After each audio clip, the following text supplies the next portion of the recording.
네, 이재명 대선 경선 후보님께서 지금 들어오셨습니다. 모두 큰 박수로 환영해 주시기 바랍니다.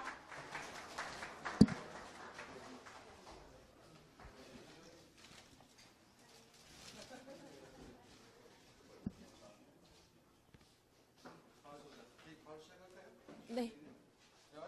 네네, 앉으시면 됩니다.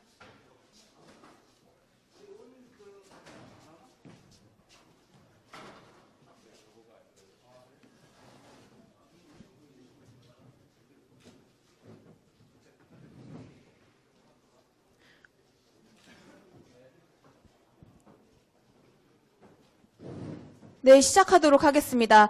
안녕하십니까. 이재명의 청년, 내일이 있는 나라, 내일이 있는 나라의 사회를 맡은 이나영 청년위원장입니다. 현재 대한민국의 청년들은 M4 세대, 흑수저 등 웃기고도 슬픈 신조어들로 표현이 될 만큼 사상 최악의 청년 실업과 청년 문제를 겪고 있는 가장 취약한 계층으로 전락을 했다고 해도 과언이 아닙니다. 이런 청년들의 현실을 지극히 공감하고 계신 이재명 후보께서는 청년들에게 내일이 있는 나라, 내일이 있는 나라가 절실하다고 평소 말씀을 해오셨고요. 그래서 오늘의 타이틀도 평소 이재명 후보의 생각이 고스란히 녹아 있습니다. 이재명 후보께서 사실 지금 이 공간에 오시기 전에 이곳 서울혁신센터의 청년 허브센터와 청년 정책 네트워크 등 청년과 관련된 장소 몇몇 곳을 돌아보고 오셨는데요.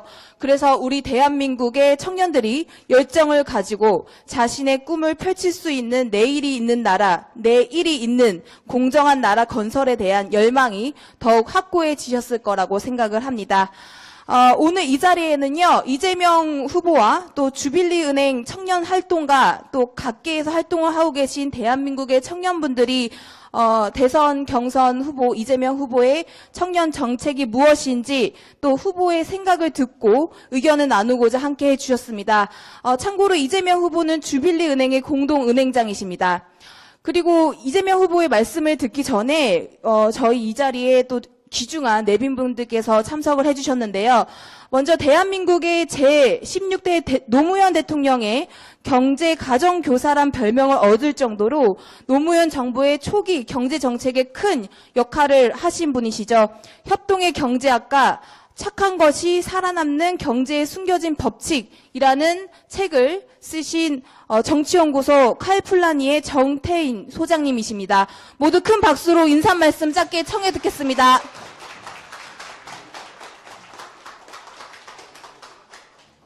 예, 죄송합니다. 이 참여정부에서도 양극화가 심화됐고 청년들 일자리를 개선하지 못한 결과가 보수정권 10년으로 이어졌고 지금은 참담한 상황입니다. 사실은 저는 그냥 병풍으로 나와달라고 그래서 여기 제가 입주자잖아요. 나왔는데 이제 얘기를 하게 됐는데 저는 언론에 알려지기를 심상정 이미 본선에 올라간 심상정 후보의 참모로 지금 알려져 있는데 지금 그래서 저는 아니 예 물론입니다. 저는 진심으로 이재명 후보가 본선에 올라오기를 고대합니다.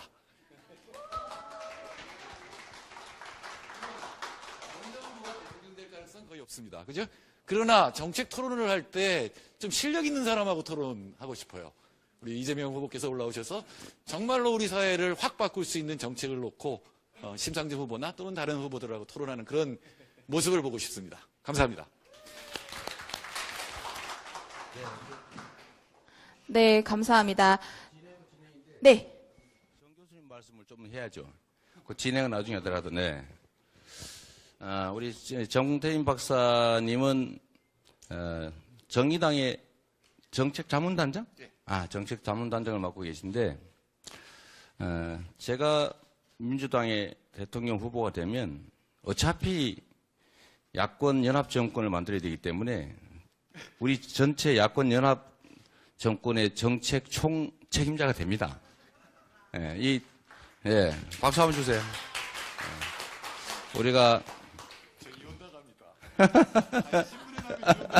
아니 지금은 뭐 당연히 각 진영이 다르니까 최선을 다하되 제가 후보가 되면 반드시 통합은 못 갈지라도 못 가는 한이더라도 반드시 연합 정권을 만들어야 됩니다. 그리고 우리 야권의 모든 역량을 총동원해서 그 힘으로 이겨내야 되고 또 이긴 다음에 소위 과반수 의석을 가지고 국민의 지지를 바탕으로 대한민국 최초의 그야말로 혁명적인 연합정권을 만들어내고 그걸 통해서 진정한 국정개혁을 해야 됩니다. 이 거대한 기득권을 어떻게 우리가 넘을 수 있겠어요?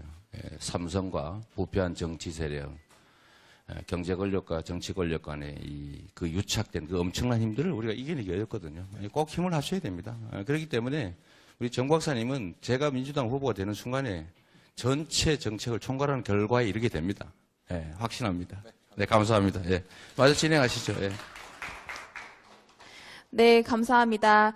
다음은 국회 교문위 소속의 성남시 분당구 을지역의 국회의원이신 김병욱 의원님께서 참석하셨습니다. 다시 한번 큰 박수로 짧게 인사 말씀 부탁드리도록 하겠습니다.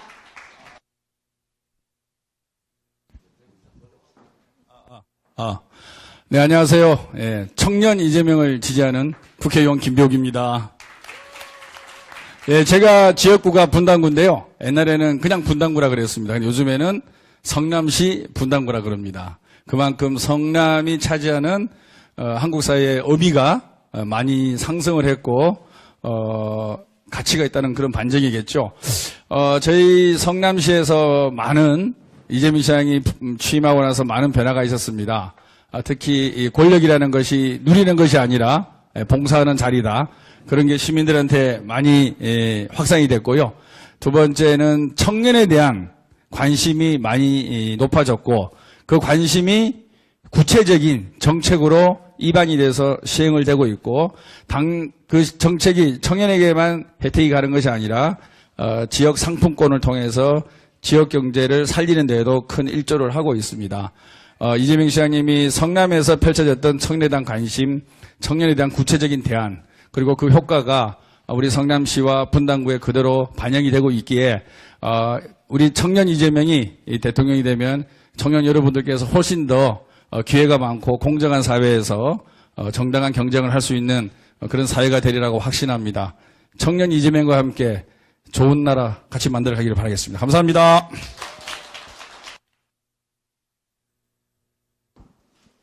네, 감사합니다. 말씀 잘 들었습니다. 그러면 본격적으로 이재명 후보의 내일이 있는 청년 정책 발표를 시작하도록 하겠습니다.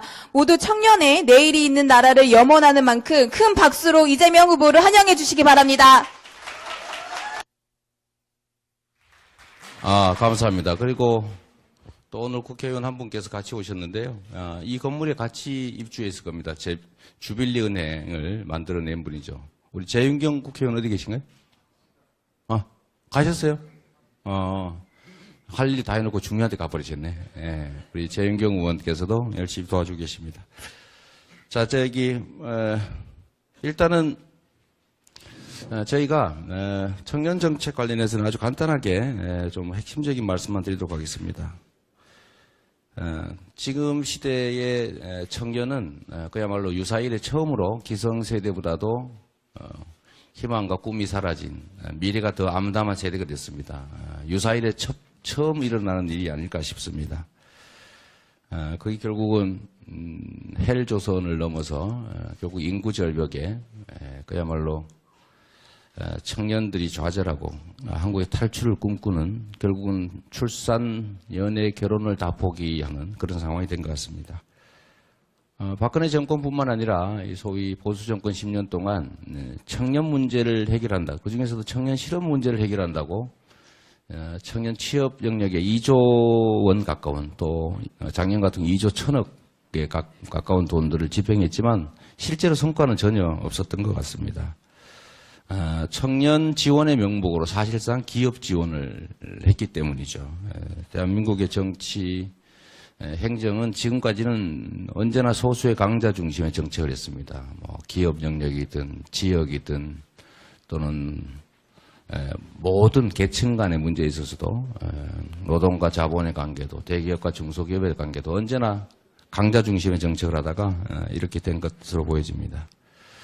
청년 정책과 관련돼서 우리가 눈에 띄는 실험을 한번 해봤습니다. 소위 성남시에서 소액 예산으로 약 113억 정도를 들여서 청년 배당이라고 하는 걸 도입해 봤습니다. 아시는 것처럼 연간 24세 청년에게 연간 100만 원의 기본소득을 지급하는 것인데 지급 방법을 지역화폐, 성남에서만 영세 자영업자 골목상권 재래시장에서만 쓸 수 있는 것으로 지급했더니 조금 불편하긴 한데 지역경제가 살아나는 재래시장의 빈점포가 없어지는 그런 이중의 효과가 있었습니다. 청년도 지원하고 지역경제도 살아나는. 그래서 저희가 기본소득 제도를 전국 단위로 좀 확대하게 됐는데 그중에서 청년들에게 직접적인 혜택이 가는 부분이 바로 청년 배당 정책이라고 보여집니다. 저희가 중요한 것들만 이렇게 몇 군데 제목만 한번 뽑아봤습니다. 좀 설명을 드리면 첫 번째는 19세부터 이제 29세까지 11개 연령에 대해서 청년 배당제를 도입하고 연간 100만 원씩을 지급하기로 합니다. 당장 내년부터. 물론 이거는 재정을 확보해 가면서 계속 늘려갈 겁니다. 그중에 청년들의 몫이 가장 크죠. 우리가 대상으로 잡은 기본소득은 여러 가지가 있습니다만 뭐 장애인, 농어민, 65세 이상, 29세 이하 전원, 그래서 영유아 학생에 대한 보육, 교육 지원도 있겠고 그중에서 청년 배당이 또 한 부분을 차지합니다. 이것도 역시 지역화폐로 지급해서 전국의 해당 지역에서만 쓸 수 있게 함으로써 지역경제를 살리고 소위 경제활성화, 경제성장의 마중물 역할을 하게 하려고 합니다. 청년 일자리와 관련된 얘기들을 좀 하려고 합니다. 이미 전에 발표했던 것처럼 청년들이 소위 열정페이라는 이름으로 일종의 착취를 당하고 있기 때문에 이걸 방지하기 위해서 최저임금을 1만 원으로 올리는 거는 청년에게도 매우 효과가 있는 정책이라고 생각됩니다. 두 번째로 실질적인 일자리 정책인데 청년들을 위해서 산업기관요원을 10만 명을 양성하려고 합니다. 중소기업에 5년 정도를 근무하는 조건으로 연간 1,000만 원씩의 지원금을 지급하고 그러면 중소기업은 일자리를 청년들에게 만들어내게 되고 또 청년들은 그야말로 경력도 쌓고 자기 실력도 늘리고 스펙도 관리할 수 있게 이렇게 10만 명을 산업기관 요원으로 양성하기로 했습니다. 매년 2만 명씩 늘려서 10만 명이 상시 유지되도록 할 것이고 그러면 예산은 한 1조 원 정도가 매년 소요되게 됩니다. 제가 이거와 관련해서 한 말씀 드리면 일부에서 대기업 기준 중소기업의 임금을 80% 선으로 유지하게 하고 그걸 위해서 실제 지급받는 임금의 차액을 정부 재원으로 지급하겠다라고 하는 공약을 내는 분도 계시던데 이건 실제로 재정으로는 감당할 수가 없을 뿐만 아니라 실질적으로 중소기업들로 하여금 최저한의 임금만 지급하게 만들게 됩니다. 왜냐하면 차액을 정부가 지급을 하니까. 도덕적 해이를 유발하고 실질적으로 거의 실행될 수가 없습니다. 그야말로 밑빠진 불독에 물붓기가 될 가능성이 매우 높습니다. 그래서 이거를 10만 명 정도의 청년들을 위한 산업기관 요원으로 양성한다. 두 번째는 이게 모병, 군 대신에 의무 징집당하는 대신에 남자 청년들, 남성들로 하여금 모병을 선택할 수 있게 해서 약 3년에서 본인이 원하면 5년 정도까지 군복무 대신에 군 전문병으로 전투 전문 요원 또는 무기 장비 전문 요원으로 복무할 수 있게 합니다. 그렇게 되면 청년들을 위해서 일자리가 일단 20만 개 정도 늘어나게 될 테고 여기에 공공채용을 10만 명 가까이 늘릴 생각입니다. 그 대상은 막연한 게 아니고 일단 소방 영역에 약 2만 명 정도를 증원해야 됩니다. 이 절대 숫자가 부족합니다.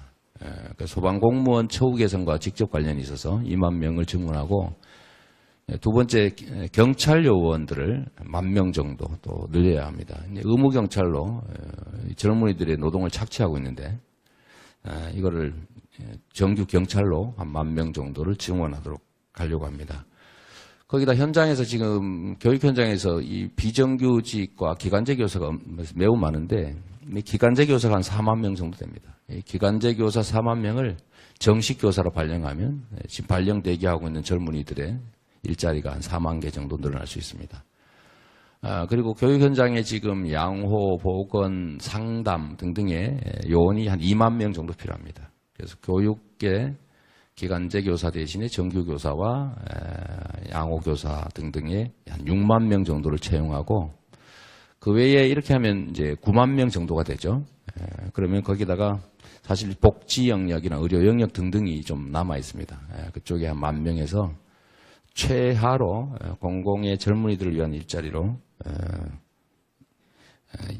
10만 정도 이렇게 하면 총 20만 명 정도의 젊은이들의 일자리가 직접적으로 늘어나게 됩니다. 그리고 산업기관 요원까지 하면 30만 정도 되겠죠. 이렇게 일자리를 좀 늘리고 그 다음에 청년 창업 지원을 좀 확대하도록 하려고 합니다.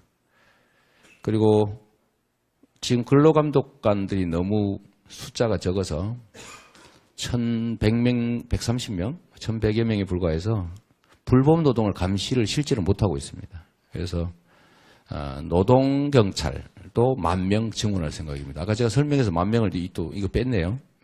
뭐 하여튼 이렇게 해서 10만 명 안에 들어갑니다.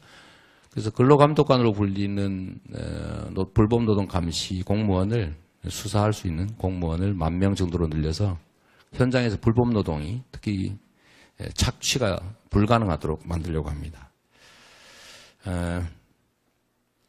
그리고 뭐 청년에 직접적인 관련된 건 아니지만 역시 총량으로 일자리가 부족하기 때문에 가장 힘이 약한, 힘이 없는 청년들이 가장 후순위로 밀려서 지금 청년 취업난이 발생했습니다. 이 문제를 해결하기 위해서는 일자리의 질을 개선해야 되고 또 일자리의 양을 늘려야 하는데 가장 중요한 것은 물론 기본적으로 대기업에 대한 지원보다는 고용을 많이 창출하는 중소기업에 대한 지원 정책 중심으로 대전환을 해야 되겠지만 뭐 그건 좀 뜬구름 잡는 측면이 있어서 그건 열심히 하겠고 그걸 제시하지는 않겠습니다. 다만 노동 현장에서 정부의 노동 탄압 정책과 또 경제적 강자라고 할 수 있는 재벌 대기업들을 중심으로 노동 착취가 좀 심화되고 있기 때문에 노동자 보호 강화 그리고 노동 시간 단축, 법정 시간 절대 준수, 또 초과 근로수당 1.5배 지급 철저한 준수를 하게 함으로써 간접적으로 일자리 늘리기가 최하 50만 이상은 가능하다라고 얘기할 수 있습니다. 그렇게 되면 청년들에게도 좀 더 기회가 확대될 수 있을 겁니다. 그 다음에 우리 청년들이 갖고 있는 어려움 중에 교육 문제가 있습니다. 교육 문제가 지금 대학 교육이 주로 문제가 되겠죠. 청년들에게는 대학 문제될 텐데 실제로는 대학이 서열화돼서 기회가 공평하게 배분되지 못하고 있는 측면이 있습니다. 그래서 대학 교육 체제를 국공립 네트워크 또는 지원을 받는 공영형 사립대학 네트워크를 만들어서 공동 운영을 할 수 있게 함으로써 청년들의 부담을 좀 줄이고 대학들의 수준을 전체적으로 올리는 그런 교육 계획을 단행하겠습니다. 그리고 거기 더해서 국공립대학이나 또 공영형 사립대, 이 공영형 사립대라고 하는 것은 이제 정부 지원을 운영비의 절반 이상을 정부 지원을 받는 그런 사립대들을 말합니다. 이제 앞으로 그렇게 늘려갈 생각인데 공영형 사립대와 사립대는 현재 그 등록금의 절반, 또 국공립대학도 현재 절반 정도 수준으로 낮추려고 합니다. 지금은 등록금은 그대로 두고 개인에게 장학금을 지급하는 방식으로 실질적으로 뭐 반값 등록금을 하고 있다고 우기고 있는데 이렇게 할 게 아니고 정부 지원 방식을 전면적으로 학교에 대한 지원을 하고 등록금을 아예 떨어뜨리는 것으로 이렇게 대전환을 하려고 합니다. 그리고 공영형 전문대학은 무상으로 전환하는 것으로 하겠습니다. 2년에 불과하고 또 절반의 지원금을 받으면 등록금 무상화가 가능하다고 판단이 됩니다. 그리고 이 대학 등록금이 이게 또 문제가 되는데 아까 잠깐 말씀드렸습니다만 등록금을 그렇게 인하하도록 하고 이 대학을 졸업할 때 빚쟁이가 돼서 사회에 나가는 그 문제를 좀 해결할 필요가 있습니다. 이건 기본적으로 등록금 인하로부터 좀 시작되겠지만 제일 중요한 거는 대학 재학 중에는 대출 등록금 대출 이자에 대해서는 정부가 전액 지원할 수 있도록 하려고 합니다. 이미 성남시에서는 하고 있습니다. 성남시에서는 성남시 시민인 대학생들이 등록금을 빌리면 재학 중에는 시가 전액 지원하고 있습니다. 계속 그 숫자가 늘어나고 있는데요. 전국의 대학생들을 상대로도 크게 부담되지 않습니다. 그래서 빌린 등록금 이자 내느라고 알바 뛰어야 되는 그런 서글픈 대학생이 되지 않도록 하려고 합니다. 두 번째는 이 대학 등록금은 취업을 하면 그때부터 갚는 것으로 등록금 대출 받은 거는 지금 유럽의 소위 선진국들은 대부분 다 이렇게 하고 있죠. 대출도 쉽고 대출 받으면 취업할 때까지는 갚지 않아도 되고 취업할 때부터 갚는 것으로. 그래서 취업할 때까지 무직자인 상태에서는 채무 상환을 유예할 수 있도록 하겠습니다. 물론 그 기간의 이자도 정부가 부담해 줘야 되겠죠. 물론 이게 평생 사망할 때까지 아예 이렇게 할 수는 없겠죠. 일정 시간에 좀 기한 제한은 두되 졸업 후 5년, 한 10년 이렇게 유예 최대 기간을 두고 그 사이에 취업을 한 경우에만 그때부터 상환 의무가 발생하고 그때부터 이자를 부담하는 것으로 이렇게 제도를 만들려고 합니다. 지금 청년 주거 문제가 사실 또 심각하죠. 그래서 청년들에게 1인용 공공임대주택을 공급하려고 합니다. 지금처럼 새로 아파트를 지어서 공동주택을 지어서 분양하는 게 실질적으로 어렵기 때문에 민간 주택을 매입하거나 또는 장기 임대를 받아서 재임대하는 방식으로 청년 임대 주택을 획기적으로 늘려가겠습니다. 이게 청년에 해당되는지 잘 모르겠는데 출산율이 워낙 낮기 때문에 청년들도 20대도 결혼 많이 하죠. 청년도 법률상 35세까지 잡기도 하고 민주당은 45세까지 청년이라고 그러죠. 그런 것까지 감안해서 출산율 저하를 막기 위해서 신생아 아기사랑 주택이라는 이름으로 결혼 안 해서 애 낳는 사람도 해당이 됩니다. 우리나라 꼭 결혼한 경우만 그렇게 하더라고요. 결혼 안 하고 애 낳는 사람도 많죠. 그래서 출산한 신생아들을 위해서 총 30만 세대 정도의 아기사랑 주택을 공급하되 서울은 임대료의 60% 정도, 지방은 40% 정도를 부담하게 할 생각입니다. 이 퍼센트 비율은 필요하면 더 낮출 수도 있습니다. 그렇게 아기사랑 주택 30만 호 이걸 5년 내에 공급하겠습니다. 그 외에 사회적 주택을 지원하거나 특히 공공임대주택 중에 젊은 여성들의 안전을 위한 주거 환경이 안전한 그런 건강한 주거 공급을 또 시도하려고 합니다. 그리고 청년의 정치 참여를 강화하기 위해서 여러 가지들이 있지만 핵심적으로는 역시 선거권 18세 인하를 반드시 관철하도록 하겠습니다. 선거권도 인하하고 또 직접 민주주의적 요소를 도입하려고 합니다. 이건 꼭 청년만은 아닌데 청년들도 자신들의 정치적 의사를 객관적으로 표명할 수 있도록 국민 발안, 직접 정부 정책을 안을 내고 정부 정책으로 강제할 수 있게. 예를 들면 일정 수 이상의 국민의 서명을 받으면 반드시 국회의 표결을 거치거나 정부의 의결을 가부간의 결정을 의무적으로 하도록 하는 국민 발안제, 또 국민 소환제, 국민 투표제 이런 것들 대폭 확대할 생각입니다. 그리고 이거는 꼭 청년 정책이라기보다는 거의 보육 정책에 가까운 것이긴 한데 신혼부부 청년들이 결혼을 많이 하니까 보육과 육아 지원을 강화하겠습니다. 이건 전에 이미 좀 발표했는데 산후조리비 100만 원을 지역화폐로 지급하는 것.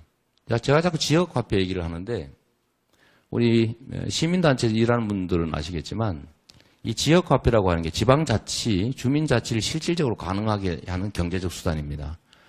정부의 복지 지출은 가급적 특별한 문제가 없으면 가능하면 지역화폐, 해당 지역에 만 쓸 수 있는 지역화폐를 지급해서 반드시 쓰고 지역경제가 활성화될 수 있도록 하겠습니다. 용도는 대형 유통점 등등은 못 쓰게 만들 겁니다. 성남에서는 이미 그렇게 하고 있습니다. 도박장 가서는 못 쓰게. 도박장 있습니다. 복표 긁는데 이런데 또는 뭐 카바레 이런 데를 못 쓰게. 그래서 그런 건 다 제한했습니다. 그래서 골목시장 자영업자들이 쓸 수 있게 하려고 합니다.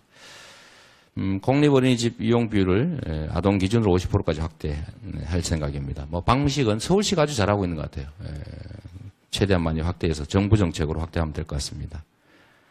직장 어린이집을 지금 의무적으로 지어야 되는데도 안 짓는 곳이 꽤 많은데 제재를 강화해서 반드시 의무 비율을 의무적으로 지을 수 있도록 100% 다 하도록 하겠습니다.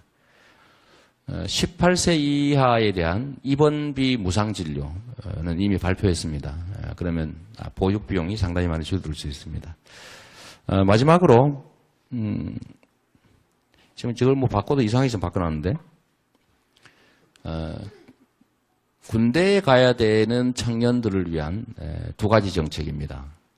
아까 말씀드렸던 것처럼 어쩔 수 없이 국가로부터 부여된 병력 의무를 이행하기 위해서 군에 입대해야 되는 청년들에게 지금처럼 반드시 강제 징집되는 게 아니라 모병으로 가서 월 200만 원 정도씩의 실질적 보수를 추가로 받고 군대는 생계는 다 지원이 되니까 그렇죠? 생계, 피복 다 지원되니까 생계, 피복, 주거 다 어쨌든 지원이 되니까 순수하게 저축할 수 있는 그 모병 보수를 200만 원 정도로 저희가 잡고 있습니다. 이게 지금 부사관들의 보수가 이 정도 됩니다. 부사관 전문 직업 군인이죠. 부사관들의 초급 정도가 이 정도 되기 때문에 한 2조 5천억 정도가 들 걸로 보는데 10만 명의 모병으로 가거나 아니면 징집돼서 의무병으로 가거나 선택적 모병제라고 하는 걸 채택하겠습니다. 정부 계획에 의하면 63만 군대 중에서 장교와 관리자 20만이 이미 있습니다. 그리고 13만의 의무병은 줄이도록 계획되어 있습니다. 그걸 철저하게 이행하고 그러면 의무병이 30만이 징집되게 되는데 이 징집되는 30만 중에서 10만 명은 전투력 강화를 위해서 소위 스마트 강군화를 위해서 무기, 장비, 전투 전문 요원으로 3년 정도를 기본적으로 근무하고 본인이 원하면 뭐 한 5년 정도 하고 또 원하면 직업군인으로 우선 채용될 수 있도록 하는 특권을 주고 그러면 정부에서도 비용도 줄고 훈련 비용이 줄죠. 훈련된 자원을 발탁할 수 있으니까 전투력도 올라가고 또 군대에 간 모병은 평생 직업군인이 될 기회를 우선적으로 취득하게 되기 때문에 모두가 좋습니다. 그래서 그 모병과 의무병을 선택할 수 있게 하겠습니다. 또 의무병으로 징집되는 경우에는 지금 현재 병장 보수가 한 19만 원 정도 되는데 이거를 최저임금 절반 수준까지 보장을 하려고 합니다. 그래서 그거를 제대할 때 적립해서 일시적으로 일시금으로 지급할 수 있게 해서 소위 청년들의 경력 단절을 지원하는 거죠. 한 2년이든 1년이든 비면은 다시 재정착하는데 학생으로 돌아가든지 뭐 직장인으로 돌아가든지 문제가 생길 수 있습니다. 재정착 지원을 위해서 의무병 제대군인 정착금을 지원하는데 그 금액은 대개 저희께서 계획으로는 최저임금의 50%. 지금 현재 한 67만 원 정도가 되는데 이미 한 15만 원 정도 평균적으로 받고 있기 때문에 월 50만 원 정도를 추가 지급하는 것으로 보면 됩니다. 그리고 우리 계획에 의하면 10만 원을 모병으로 하고 정부 계획대로 13만 원을 줄일 경우에 의무병이 20만 원이 되고 20만 원 현재보다는 복무 기간이 짧아질 수밖에 없기 때문에 그렇게 될 경우에는 근무 기간에 대비해서 지금 현재 기준으로 하면 한 한 7, 24, 한 1,400만 원 정도 되겠죠. 근데 1년 근무한다고 하면 한 800만 원, 900만 원 정도 이렇게 될 겁니다. 그래서 최저임금의 절반을 의무병 복무에 따른 제대군인 정착금으로 지원해서 다시 사회 복귀하는 데 도움이 되게 이렇게 하려고 합니다. 네, 저희가 준비한 뭐 다른 것도 뭐 소소한 것도 있지만 핵심적으로는 이런 정도 8가지를 저희가 청년 정책으로 준비했습니다. 네, 감사합니다. 정 박사님 안경도 많이 잘 만들고 있죠? 네, 이재명 후보의 청년 배당 지급, 청년 일자리와 노동권 보호, 교육 기회와 공정성 보장, 대학 등록금과 부채 문제 해결, 청년들이 또 주거 문제에 많이 시달리고 있죠. 청년 공공임대주택 공급 확대, 또 청년들의 정치 참여 확대를 통해서 참정권을 보장을 하겠다. 또 신혼부부들이 요즘 출산 문제, 아이들을 어떻게 키울까라는 문제 때문에 출산을 꺼려합니다. 그런 부분을 조금 더 보장하기 위해서 또 출산에 관해서도 정책을 내셨고요. 청년 모병제도, 선택적 모병제도 청년 정책으로 제안을 하셨습니다. 잘 들었습니다. 그럼 이제 지금 오늘 많은 청년분들이 각계에서 참석을 해주셨는데 저희가 몇 분만 좀 질문을 받도록 할게요. 질문 있으신 분 좀 거수를 해주시기 바랍니다. 제가 진행할게요. 자꾸 마이크 왔다 갔다 하지 않게. 예, 네. 네. 말씀하십시오. 예. 그거를 일러주세요. 그거를 일러주세요.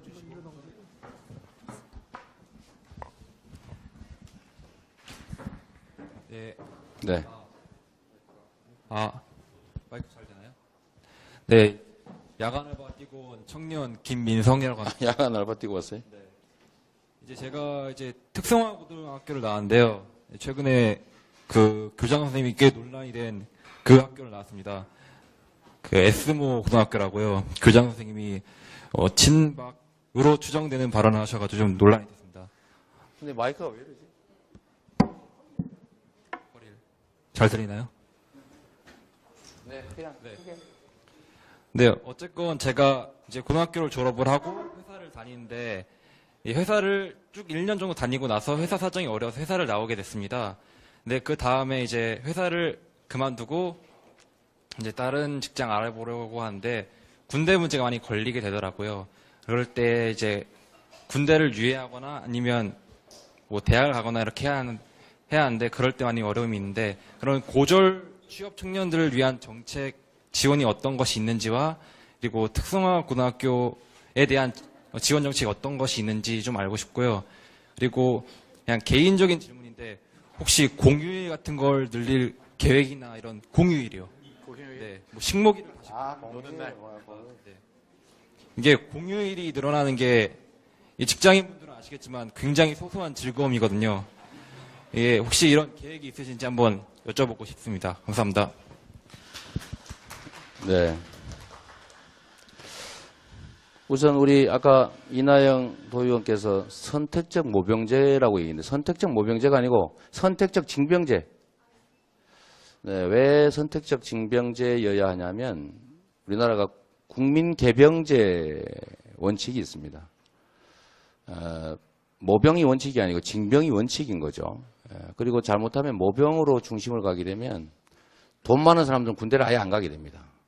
그러니까 오로지 돈만 받고 군대를 가게. 그래서 반드시 징병을 유지를 해야 합니다. 징병을 유지하되 징병에 응하는 사람들을 줄일 게 아니라 징병 기간을 줄여야 되는 거죠. 말씀드렸던 것처럼 63만에서 50만원으로 정부 계획대로 줄이고 30만 중에서 전투력 강화를 위해서 10만 명을 모병으로 전환하게 되면 20만이 의무 징집병이 되게 됩니다. 그리고 이 모병을 계속 앞으로 늘리는 게 세계적 추세이기 때문에 좀 늘리긴 하되 한 15만으로 늘리면 의무병은 또 15만으로 줄게 되죠. 이럴 때 우리가 선택을 해야 합니다. 의무병으로 가는 사람 숫자를 줄일 것이냐, 의무병으로 가는 사람은 그대로 유지하거나 국민이 모두 청년들이 다 가게 하되 복무 기간을 줄일 것이냐. 이 선택을 해야 되는데 혹시 여기 계신 분들은 우리 청년들은 복무 기간을 줄이는 게 좋아요? 군에 가는 사람을 줄이는 게 좋아요? 복골복골 군대 안 가는 쪽으로 뽑기 해가지고 예? 어때요? 복골복이 좋아? 가는 사람만 20개월씩 막 계속 근무해버리고 예? 예? 뽑히면 죽는 거고. 근데 그거는 사실은 농담이시겠지만 정부 정책은 옳지 않죠. 예. 공평하게라고 하는 게 정부 운영의 가장 핵심적인 가치여서 가는 사람들은 많이 가게 하고 대신에 필요 없으니까 복무기간을 줄이는 게 맞습니다. 이걸 가지고 저보고 군인 숫자 줄여가지고 국방력 약화시키는 빨갱이 종북으로 모는 사람이 있던데 이거 아니라고 소문 좀 내주세요. 네. 그래서 명칭이 중요해요. 선택적 징병제입니다. 그리고 우리 정 박사님 보시기에 정의당보다 더 앞선 정책들도 꽤 있죠. 앞으로 어차피 합칠 아니 우리 어차피 합칠 거니까 하는 거예요. 얘기예요. 자, 어차피 합칠 거 우리 같이 만들어 가도록 하겠습니다. 지금 질문이 참 어렵네요. 고등학교 졸업자에 대한 별도의 지원책이 있느냐, 특성화고 졸업자에 대한 지원책이 있느냐, 이거 거의 같은 얘기일 테고요. 일단 공휴일 늘리기는 앞으로 저는 최대한 많이 늘릴 계획입니다. 만약에 저한테 권한이 주어지면. 왜냐하면 세계적으로 4차 산업혁명을 우리가 걱정합니다. 일자리가 줄어들 경우에. 근데 인류는 언제나 기술을 개발하고 산업혁명을 이뤄왔습니다. 그러면 그때마다 일자리는 줄어들었을 텐데 어떻게 대응했을까요? 새로운 일자리로 만들기도 했지만 실제로는 일자리 총량을 늘리는데 노동시간을 줄여왔던 겁니다. 처음에는 18시간씩 일하고 그러다가 12시간, 10시간, 8시간, 이제는 OECD 평균 연간 1800시간, 우리는 2100시간씩 일하고 있지만, 그래서 결국은 노동시간을 줄여서 이 늘어난 생산력을 좀 나누는 게 좀 옳습니다. 그래서 노동시간을 좀 줄여나가야 되고 그 측면에서 공휴일은 늘려나가는 게 좋죠. 소소한 재미도 재미지만 우리가 여름 휴가를 실질적으로 휴가를 2주를 보장하자 이런 정책도 발표했어요. 실질적으로 좀 쉴 수 있게 해주자. 그래서 공휴일 늘리는 건 저도 찬성입니다. 그러나 이런 건 이제 또 국회와 합의도 해야 되고 좀 쉽진 않아요. 국회하고 합의해서 공휴일 늘리려고 그러면 소위 힘 있는 재벌 기업들을 포함한 이런 쪽에 로비가 엄청나기 때문에 잘 안 돼요. 그 로비를 이겨내는 유일한 방법은 재벌의 황제 경영을 철폐하는 것인 동시에 우리 국민들이 치열하게 열심히 힘을 합쳐서 싸워서 이겨야죠. 이번 탄핵에서 우리가 이겨낸 것처럼. 국회의원들 하기 싫은 탄핵한 겁니다, 사실은. 아니, 이분은 아니고, 이분은 하고 싶어 했고, 근데 이분들만 가지고는 숫자가 부족하니까, 소위 새누리당 쪽에 얘기하는 거죠. 자, 그리고 고졸 지원책, 특성화고 지원책은 제가 거기는 별도로 고등학생 졸업생들을 위해서 무슨 고졸 취업자의 할당 제도 이런 얘기도 하고 하긴 하는데, 실제로 그렇게 해서는 문제 해결이 안 됩니다. 우리는 대학을 거의 불필요하게 다니는 쪽이 많아요. 이게 왜냐하면 대학을 졸업했다는 이유로 보수를 더 주기 때문에 그런 거죠. 역량에는 아무 차이가 없는데. 그래서 우리도 독일처럼 사회, 문화, 경제 구조가 좀 대대적으로 바뀌어야 됩니다. 그러니까 고등학교 졸업하고 예를 들면 숙련 노동자로 4년 동안 능력을 키우면 4년대 졸업하고 그 취업한 사람보다 보수가 같거나 더 많죠. 그래서 독일은 대학 안 갑니다. 완전 무상인데다가 대학 가면 생활비까지 지원해주고 있는데 그런데도 대학을 안 가요. 안 가서 막 대학 가달라고 막 빌고 그럽니다. 제발 대학 좀 가주세요. 이렇게. 아무도 안 웃네. 근데 그게 이제 사회 경제 고용 구조가 잘못돼서 그런 거죠. 우리 사회는 학력 간 임금 격차가 너무 크다 보니까 그렇게 돼 있는데 그 격차를 줄여나가는 게 근본적인 해결책이라고 생각됩니다. 특성화고에 대한 지원책이라면 특성화고 학생들이 즉시 그 현장에 적응할 수 있도록 좀 필요한 현장이 필요로 하는 직업 교육, 기술 교육 그런 역량을 키우는 게 중요한 것 같습니다. 그래서 저희가 노동법 교육도 하지만 성남 같은 경우에는 소위 이제 판교 이런 쪽에 입주한 벤처 기업들 그쪽에 필요한 인력을 양성해내기 위해서 각 학교하고 연계도 시키고 별도의 교육 프로그램을 만들어서 뭐 폴리텍에 위탁하기도 하고 그런 것도 합니다. 근데 이제는 특성화고 거기서 그걸 해줘야죠, 사실은. 이러는 정도로 하겠습니다. 네, 고맙습니다.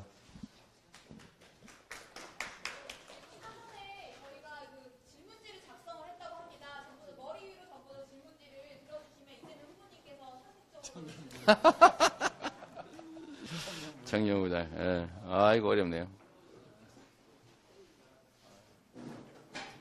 네, 청년부 장관도 있고요. 자영업자. 그 다음에,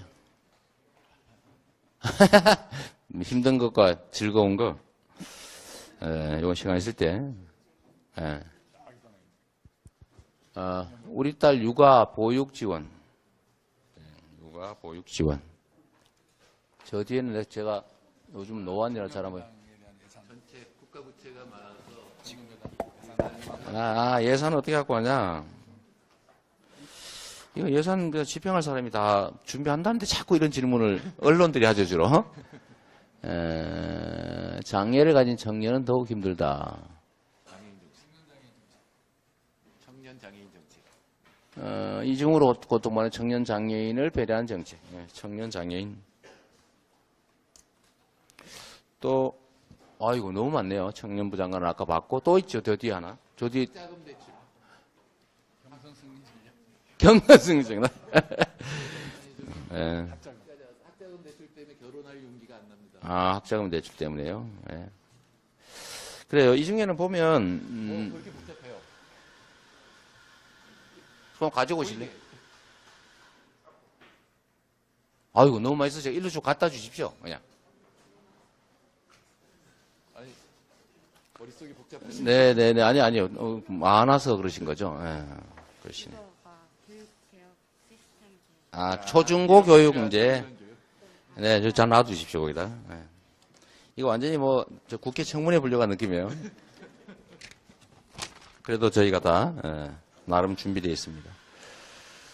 요건 난 마지막에 하도록 하고요. 우선, 경선 승리 전략부터 먼저 나한테 유리한 거. 경선은 제가 이기게 돼 있습니다. 제가 굳이 얘기 안 해도 경선은 온 국민 5천만 명이 참여하는 게 아닙니다. 지금 여론조사는 온 국민 5천만 명을 대상으로 물어본 거죠. 그래서 마지못해 대답한 사람들의 통계가 그렇다 그런 뜻입니다. 95%는 대답하지도 않죠. 귀찮아서. 그런데 경선은 이 전 국민의 3, 4% 최대 쳐야 3, 4% 한 4, 5% 정도가 참여해서 실제 투표는 한 2, 3% 정도밖에 하지 않습니다. 100만에서 150만. 2012년에는 60만 투표였어요, 겨우. 60몇만. 이번에도 100만 조금 남짓 넘을 겁니다. 실제 투표자가. 국민들이 경선에 이렇게 잘 참여하지 않아요, 실제로. 그럼 무슨 말이냐면 내가 이걸 경선을 통해서 꼭 세상을 바꿔야 되겠어. 이 사람을 꼭 대통령 만들어야 되겠어. 이 사람을 통해서 내가 원하는 세상을 만들고 말 거야. 라고 생각하는 이 결의에 차고 적극적이고 행동하는 소수가 결판을 내죠. 경선은 그런 겁니다.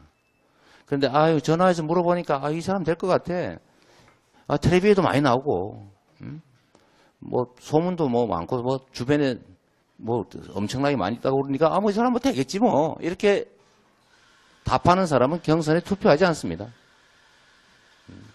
그래서 결국은 세상을 실질적으로 어떻게 바꾸려고 마음먹은 열정을 가진 소수 중에서 그냥 정권 교체 말고 그냥 정권의 담당자, 정권의 담당 세력을 바꿨지만 국민의 삶은 아무것도 바뀐 게 없다. 그럼 뭘로 바꿉니까? 아무 의미가 없죠. 국민들 입장에서는. 근데 단순한 정권 교체가 아니라 우리의 삶이 세상이 바뀌고자 하는 그야말로 세상을 교체하려고 하는 사람들이 있어요. 그런 사람들을 비중을 따지면 이재명 지지자가 훨씬 많다고 생각하는데 어떻게 생각하십니까? 이건 박수가 잘 안 나오네. 실제로 그래요. 제가 최상천 교수 하신 말씀을 100% 믿지는 않지만 최근에 낸 것 중에 우리 민주당 후보 출마 선언문 조회수 비교한 거 있죠. 왜? 아니, 이건 공개적으로 나온 거예요. 민주당의 4명의 후보의 출마 선언문을 민주당 홈페이지에 게시를 해놨는데, 이재명이 아마 한 4, 50만 될 테고, 다른 사람들은 10분의 1, 5분의 1 이렇게밖에 안 됩니다. 관심이 없어요. 유튜브 이런 데 영상들 조회하는 것도 보면 비교가 안 됩니다. 예. 결국 그런 사람이 행동하는 거죠. 인터넷상 소위 여론조사 이런 걸 보면 그건 자기가 찾아가 찍는 거잖아요. 이렇게 누가 조사하면 그 선관위에서 불법이라고 지금 자꾸 제거하고 있던데 거기는 압도적으로 제가 60-70% 앞섭니다. 물어봐서 대답하는 게 아니고 질문을 찾아가서 답하는 사람들, 이런 사람들이 경선에 참여하죠, 사실은. 그래서 제가 이긴다고 봅니다. 여러분이 참여하면 이깁니다. 참여해서 이재명이 이기면 정의당하고 국민의당하고 손잡고 야권 연합정권으로 정의당이 하고 싶은 거 다 할게요. 제가 시민단체 하면서 하고 싶은 걸 성남시장에 대해서 다 했어요. 정부하고 싸워가면서까지. 근데 뭐 싸울 사람도 없는데 얼마나 쉽습니까? 그래서 우리는 반드시 이긴다. 학자금 대출은 그래서 이 학자금이 너무 비싸요. 그래서 이거를 장학금 받으려면 복잡하고, 그래서 이거를 기본적으로 등록금을 현재 수준의 절반 이하로, 절반 수준으로 줄인다. 우리가 목표치로는 국공립 때는 110만 원 선, 현재 절반. 그 다음에 공영형 사립대, 운영비의 절반 이상을 지원받는 사립대들은 한 220만 원 정도. 뭐 지원받지 않은 사립대들이야 뭐 자기들이 하는 만큼 합리적인 규제를 해야 되겠죠. 이미 대출받아서 지금 부채가 많은 사람들은 어떻게 하나요? 이미 대출받은 사람들. 참. 근데 그건 쉽게 말하기 어려워요. 그래서 저는 아시겠지만 지킬 수 있는 얘기만 하고 말하면 반드시 지켜야 되는 강박관념을 갖고 있는 사람이라 기존에 이미 대출받은 학자금에 대해서 탕감하겠다는 얘기는 지금 상태는 제가 말하기 어렵습니다. 저희가 이제 이 소위 신용불량자, 뭐 학자금 대출도 일종의 대출이니까 그 중에 그 신용불량자, 그 저신용자, 장기 연체자들 구제 프로그램을 곧 발표할 거예요. 그 안에는 들어가겠지만 그 내용에 우리 기존 학자금 대출에 대해서 각별히 별도 한번 검토를 해보겠습니다. 근데 지금 이 자리에서 말씀드리기가 좀 어렵네요. 제가 다른 사람 같으면 한다고 확 해버리는데 저는 그러지 않습니다. 미안합니다. 청년 장애인 정책은 아까 청년 정책 곱하기 장애인 정책으로 가야 되겠죠, 그죠? 장애인 정책은 전에 한번 저희가 일반적으로 발표했습니다만 사회적 약자인 만큼 그에 대해서 우리 사회가 좀 더 많은 배려가 필요한 건 분명하죠.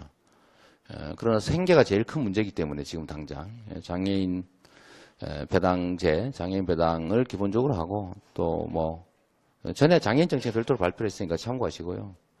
청년 정책과 장애인 정책, 청년 장애인만을 위한 정책이라고 하는 걸 저희가 참 별도로 만들기 좀 어려울 것 같고 청년 정책과 장애인 정책이 겹치게 되겠죠. 청년 창업 지원 또는 뭐 장애인들의 자활 지원 이런 것들이 좀 도움이 되지 않을까 싶고 청년 장애인에 대한 독자적 고기만을 위한 정책은 아직 생각해 보지 못했습니다. 좀 미안합니다. 육아 보육 뭐 이건 아까 잠깐 말씀드렸으니까 이것도 전에 한번 발표했습니다. 기본적으로 부담을 줄여줘야 되는 거죠. 애 안 낳는 이유는 보육, 교육 비용이 너무 많이 들고 취업이 안 돼서 평생 데리고 살아야 될 것 같고 그러다 보니까 애를 안 낳아버리는 거죠. 나 같은 고통을 또는 나보다 더 심한 고통을 겪고 살게 하고 싶지 않다. 이런 서글픈 전망 때문에 그렇지 않습니까? 그래서 육아의 보육 지원 또 일과 가정이 양립할 수 있게 하는 지원 정책 우리나라는 이 보육 정책 관련해서는 있을 수 없는 일들이 실제로 벌어지고 있습니다. 제가 성남에서 경험한 건데 국공립 어린이집을 가고 싶어 해요 다. 근데 그건 얼마 없어요. 떨어져요. 그럼 이제 민간 어린이집을 가는데 민간 어린이집을 가면 돈을 더 내야 돼요. 국공립 어린이집 가는 것보다. 그거 황당하지 않습니까? 그 떨어져서 민간 어린이집 이용하는 것도 억울해 죽겠는데 똑같은 세금 내고 돈을 더 내야 돼요. 이게 그야말로 복걸복이 되는데 이런 차별을 없애야죠. 보육받는 아이들도 또 보육하는 선생님도 뭐 차이가 엄청나요. 그러니까 보육교사의 질이 떨어지죠. 보육교사 삶도 나쁘고. 그래서 보육받는 사람, 보육하는 교사, 보육 환경을 공평하게 만들어야 된다. 성남에서 하고 있는 건 일단은 차액 보육료를 시가 전부 다 내주고 있습니다. 민간 어린이집을 갔을 경우에 공공 어린이집보다 더 내야 되는 비용은 일단 시가 전액 부담해주고 있죠. 뭐 그리 많지도 않아요, 사실은. 근데 개인들은 한 적게는 3만 원에서 7만 원까지 더 내야 되니까 한 달에 그거 큰 부담이죠.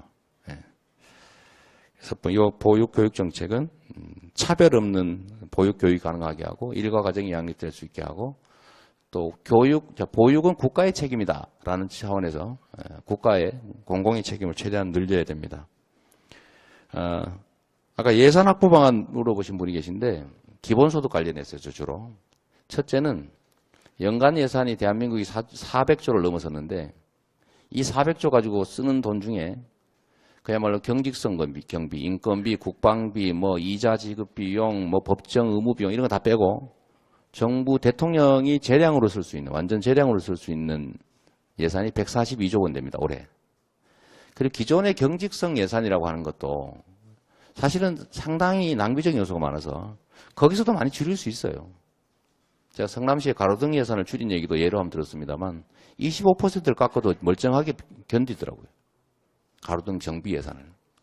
그런 것처럼 정부는 더 낭비 요인이 많을 거기 때문에 그쪽에서 줄일 수 있고 완전 자유재량 예산 142조 원을 토목 예산에 쓸 거냐 대기업 지원 예산에 쓸 거냐 아니면 기본소득으로 국민들의 소득을 늘려주고 지역화폐로 경제 활성화시키고 경제 성장을 마중물 역할을 하는 그런 유인책으로 쓸 거냐. 이건 정부가 선택하기 나름이거든요. 28조 원은 충분히 마련할 수 있습니다. 구체적으로 더 얘기하면 1년에 늘어나는 예산이 순증 예산이 15, 16조씩 되기 때문에 이 15, 16조 더하기 기존 예산 3%면 되는 거죠. 3, 4, 12. 내년부터 당장 담백하게 단순히 시행할 수 있습니다. 의지 문제죠. 이재명은 합니다. 말하면 합니다. 네. 그래서 공약 이행률이 96%죠. 공약 이행률은 이거 그냥 숫자라고 생각하시면 안 됩니다. 이거는 정말로 중요한 지표입니다. 말한 걸 지켰느냐 안 지켰느냐. 그래서 이거는 예산 확보는 전혀 문제가 없습니다. 또 추가로 국토보유세 15조 원을 걷어서 전 국민에게 30만 원씩 초보적인 기본소득을 시작하겠다. 월 2만 5천 원 정도에 불과하지만 이게 이제 정착이 되면 3만 원으로 5만 원으로 10만 원으로 20만 원 30만 원 늘려야죠. 제가 토지가 6,500조 원 자산 가치가 있는데 자동차세는 자산 가치의 2%를 매년 세금으로 내면서 국민들이 불만이 없어요. 그런데 토지 6,500조에 대해서는 0.1% 남짓 내고 있죠. 6,500조 중에 연간 내는 재산세가 토지세가요 9조 원 정도에 불과합니다. 9조 원. 거의 안 내는 거죠. 이걸 좀 0.4% 정도만 내자. 한 24조 원 정도만 내게 하면 15조 원 만들 수가 있는데 24조 원 해봐야 6,500조의 0.4% 정도 됩니까? 그리고 토지로부터 생기는 연간 불로소득이 350조 가까이 되는데 양도소득, 뭐 임대소득 이런 거 말하죠. 세금 제대로 안 내요.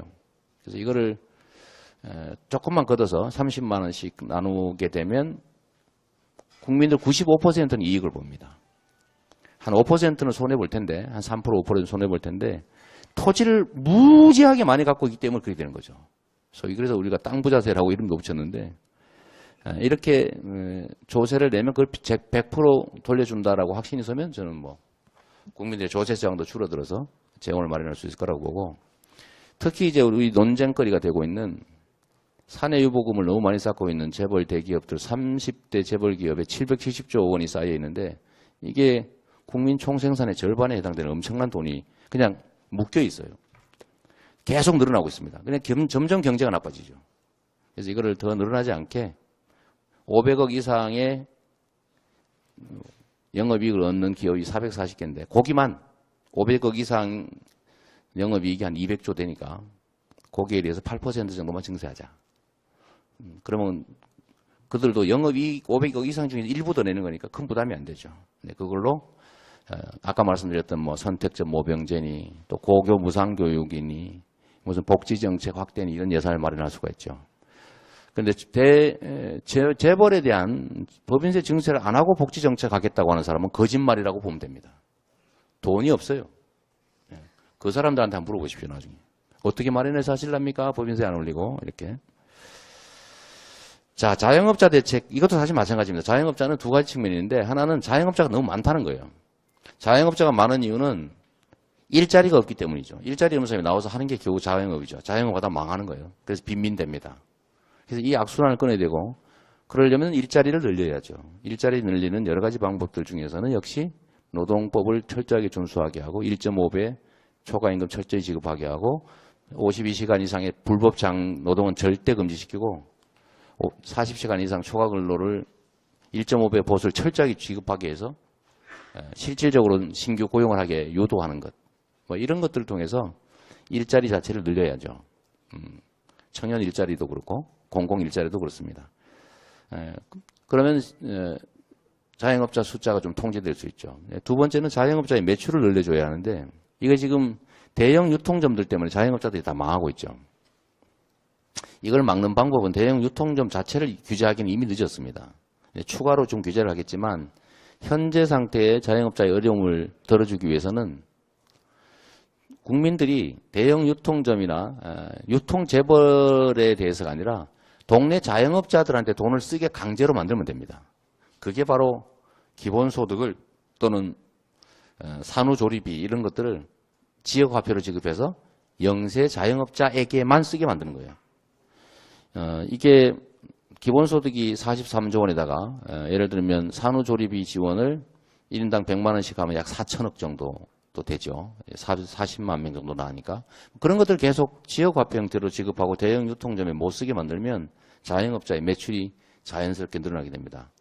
보통 800만 원 이상 한 개의 자영업자에 800만 원 이상이 늘어나니까 엄청난 매출의 증가가 있게 되겠죠. 그게 자영업자를 살리는 길이라고 생각합니다. 물론 여기에다가 뭐 몇 가지 뭐 카드 수수료 인하라든지 뭐 대형 유통점 규제를 위한 몇 가지 정책들은 역시 저희가 이미 발표했습니다. 참고하시고요. 청년? 맨 처음에 청년? 내가 써놓고도 안 보이네. 청년부 장관.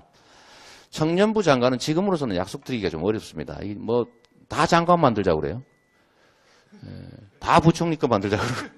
뭐 툭하면 무슨 장관 특권이. 저는 그런 무모한 약속들은 좀 안 하려고 하고 그러다 보면 장관이 막 20개, 30개 막 늘어날 텐데 그런다고 해결되지는 않아요. 정책적 의지에 관한 문제인데 저는 중소기업 소상공인부는 필요하다고 생각하는 사람이죠. 제가 유일하게 부 하나를 늘리겠다고 약속한 게 중소기업 소상공인부입니다. 청년부를 만들지는 그건 청년들이 청년당 정도를 만들어서 정치 세력으로 어느 정도 자기 목소리를 내게 되면 자연스럽게 될 겁니다. 근데 지금 상태에서는 청년부라고 하는 걸 만들어도 제가 얼마 전에 청년당 창당식도 갔더니 거의 안 왔더라고요. 그러니까 청년들이 자체적으로 조직하고 청년의 목소리가 커지면 아마 자연스럽게 청년부 장관도 생겨나지 않을까 싶어요. 청년 비서관 정도는 청년 비서관 정도는 할 수 있겠죠. 예를 들면 청년 전담 비서관. 일단 그 단계인데 청년부는 좀 고려해 봐야 될 것 같습니다. 마지막으로 혹시 정의당은 그거 해요? 그 청년부 있어요? 없죠. 자, 힘든 것과 즐거운 거 정의당이 하세요. 그 표될 것 같은데. 그러면 정의당이 하면 나중에 제가 후보가 되면 야권 연합 정권이 되니까 정의당이 하자는 걸 100% 하게 돼 있습니다. 오히려 이게 더 빠를 것 같네요. 자, 그 다음에 힘든 것과 어려운 거, 뭐 즐거운 거 이건 생략하도록 하겠습니다. 혹시 정 소장님 말씀하실 거 있으시면? 아니요. 없어요. 그만하지. 네. 지금 여기 기자회견인데 그냥 이 정도로 하시면 청년도 아니시잖아. 아니 이거는 나중에 합시다. 미안합니다. 이게 나중에 오늘은 청년들과 대화와 기자들 회견이기 때문에 그건 청년들한테 해 그러니까 청년 아니시잖아. 우리 벗어나서 그래. 자, 또 있으세요? 시간도 많이 흘렀기 때문에 우리 많은 분들이 실제로 기다리고 고생하고 있습니다. 자, 없으시면 여기서 정리하고 인증샷이라도 한번 해야지. 각자 우리 아까 만들었던, 이거 못했는데, 이거 해야지. 미안합니다, 이거 지금 교육, 초중고 교육 얘기 하셨잖아요. 요거는 사실 오늘 청년 정책이라고 보다는 공교육 정상화 관련된 것인데, 이건 맞습니다. 공교육을 지금처럼 획일적으로 주입식으로 교육시키본들 우리 산업 현장이나 우리 사회는 전혀 필요로 하지 않아요. 인터넷 뒤져보면 다 나오는 걸 뭐로 외우고 있습니까? 쓸모가 없죠.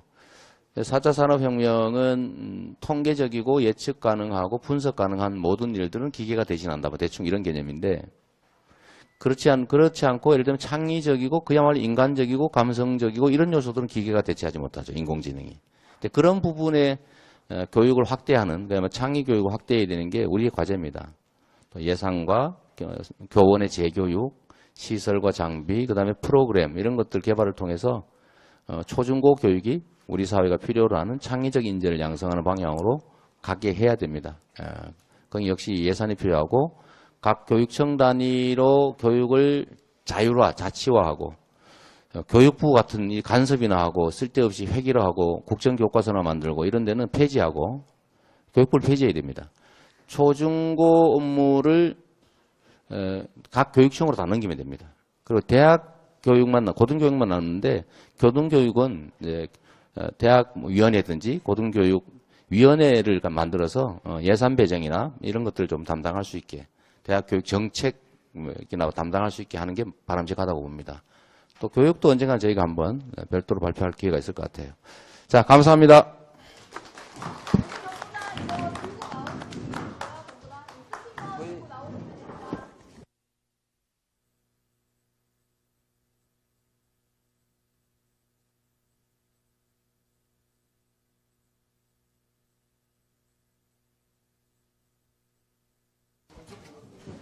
네, 전부 다 앞으로 쓰신 거를 들고 나오셔서 네, 다 같이 구호 한번 외치고 마치도록 하겠습니다.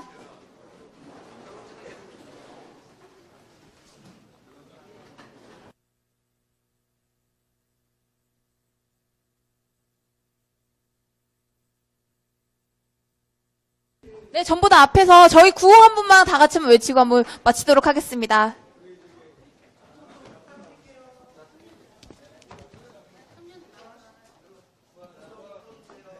네, 조금 더 밀착해 주시고요, 전부 다.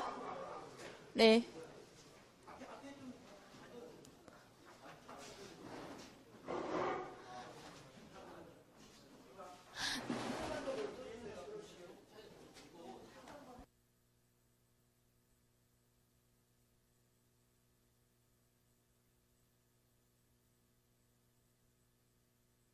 네, 사진 먼저 그럼 찍겠습니다.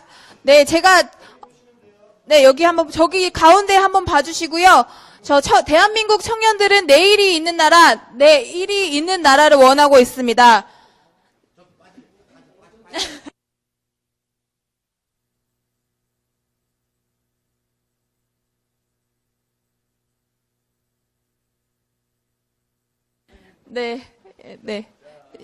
네, 그렇게 하도록 하겠습니다. 제가 청년 이재명이 하면 답이다 세 번 해서 총 2번 외치도록 하겠습니다.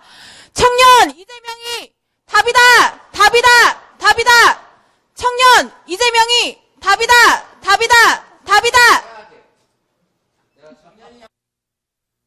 네.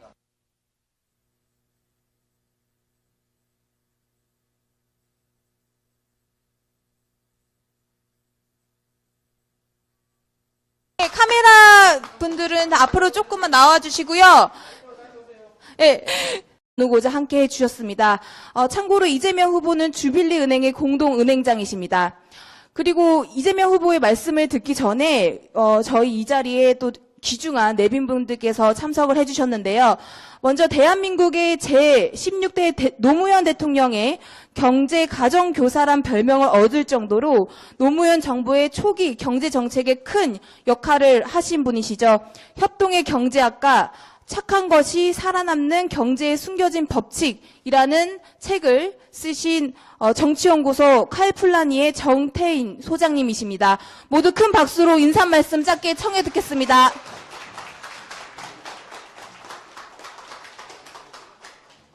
예, 죄송합니다. 이 참여정부에서도 양극화가 심화됐고 청년들 일자리를 개선하지 못한 결과가 보수 정권 10년으로 이어졌고 지금은 참담한 상황입니다.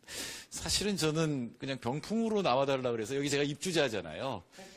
나왔는데 이제 얘기를 하게 됐는데 저는 언론에 알려지기를 심상정 이미 본선에 올라간 심상정 후보의 참모로 지금 알려져 있는데 지금 그래서 저는 아니 예 물론입니다. 저는 진심으로 이재명 후보가 본선에 올라오기를 고대합니다.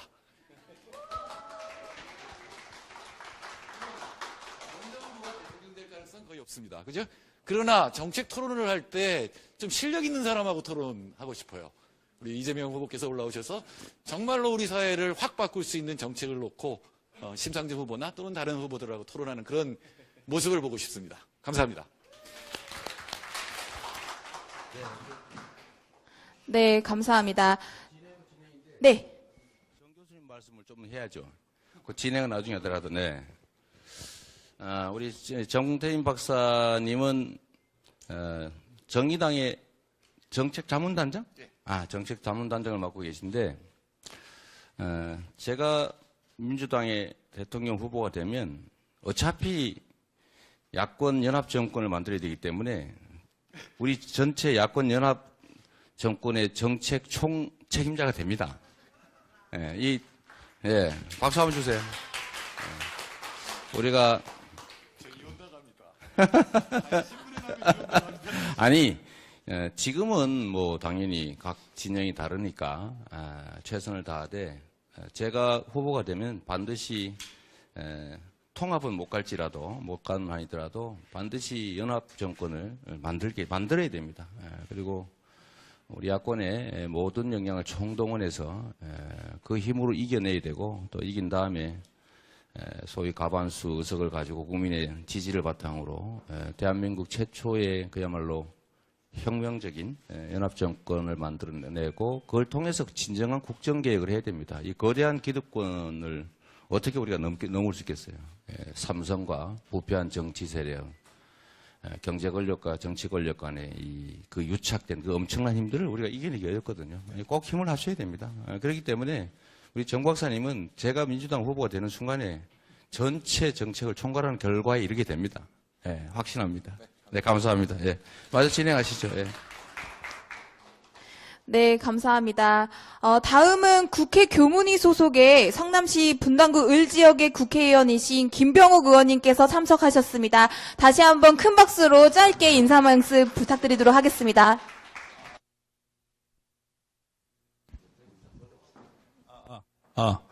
네, 안녕하세요. 청년 이재명을 지지하는 국회의원 김병욱입니다.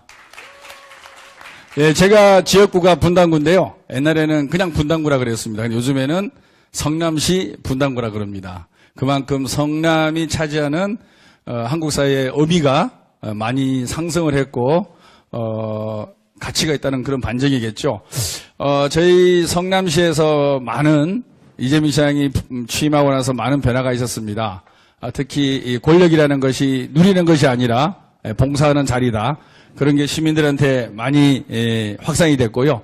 두 번째는 청년에 대한 관심이 많이 높아졌고 그 관심이 구체적인 정책으로 입안이 돼서 시행을 되고 있고 그 정책이 청년에게만 혜택이 가는 것이 아니라 지역 상품권을 통해서 지역 경제를 살리는 데에도 큰 일조를 하고 있습니다.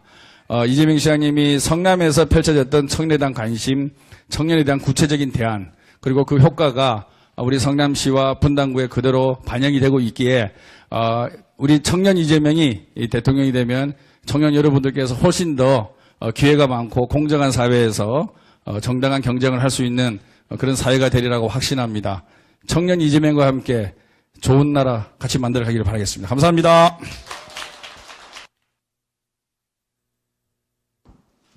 네, 감사합니다. 말씀 잘 들었습니다. 그러면 본격적으로 이재명 후보의 내일이 있는 청년 정책 발표를 시작하도록 하겠습니다. 모두 청년의 내일이 있는 나라를 염원하는 만큼 큰 박수로 이재명 후보를 환영해 주시기 바랍니다. 감사합니다. 그리고 또 오늘 국회의원 한 분께서 같이 오셨는데요. 이 건물에 같이 입주했을 겁니다. 제 주빌리 은행을 만들어낸 분이죠. 우리 재윤경 국회의원 어디 계신가요? 가셨어요? 할 일 다 해놓고 중요한 데 가버리셨네. 예, 우리 재윤경 의원께서도 열심히 도와주고 계십니다. 자, 일단은, 저희가, 청년 정책 관련해서는 아주 간단하게, 좀 핵심적인 말씀만 드리도록 하겠습니다. 지금 시대의 청년은 그야말로 유사일에 처음으로 기성세대보다도 희망과 꿈이 사라진 미래가 더 암담한 세대가 됐습니다. 유사일에 처음 일어나는 일이 아닐까 싶습니다. 그게 결국은 헬조선을 넘어서 결국 인구 절벽에 그야말로 청년들이 좌절하고 한국의 탈출을 꿈꾸는 결국은 출산, 연애, 결혼을 다 포기하는 그런 상황이 된 것 같습니다. 박근혜 정권뿐만 아니라 소위 보수 정권 10년 동안 청년 문제를 해결한다. 그중에서도 청년 실업 문제를 해결한다고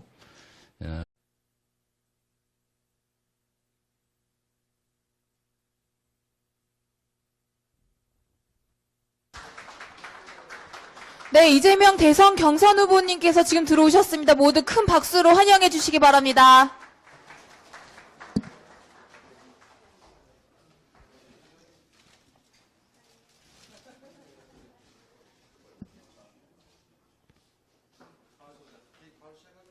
네. 네네, 앉으시면 됩니다.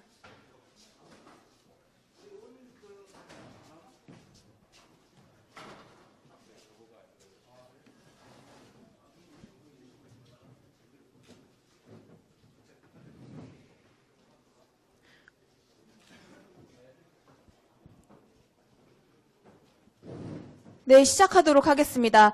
안녕하십니까. 이재명의 청년, 내일이 있는 나라, 내일이 있는 나라의 사회를 맡은 이나영 청년위원장입니다. 현재 대한민국의 청년들은 M4 세대, 흑수저 등 웃기고도 슬픈 신조어들로 표현이 될 만큼 사상 최악의 청년 실업과 청년 문제를 겪고 있는 가장 취약한 계층으로 전락을 했다고 해도 과언이 아닙니다. 이런 청년들의 현실을 지극히 공감하고 계신 이재명 후보께서는 청년들에게 내일이 있는 나라, 내일이 있는 나라가 절실하다고 평소 말씀을 해오셨고요. 그래서 오늘의 타이틀도 평소 이재명 후보의 생각이 고스란히 녹아 있습니다. 이재명 후보께서 사실 지금 이 공간에 오시기 전에 이곳 서울혁신센터의 청년 허브센터와 청년 정책 네트워크 등 청년과 관련된 장소 몇몇 곳을 돌아보고 오셨는데요. 그래서 우리 대한민국의 청년들이 열정을 가지고 자신의 꿈을 펼칠 수 있는 내일이 있는 나라, 내일이 있는 공정한 나라 건설에 대한 열망이 더욱 확고해지셨을 거라고 생각을 합니다.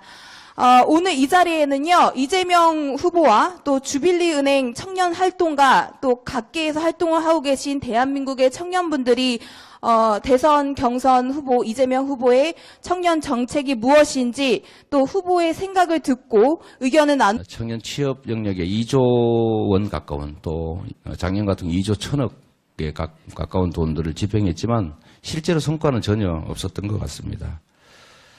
청년 지원의 명목으로 사실상 기업 지원을 했기 때문이죠.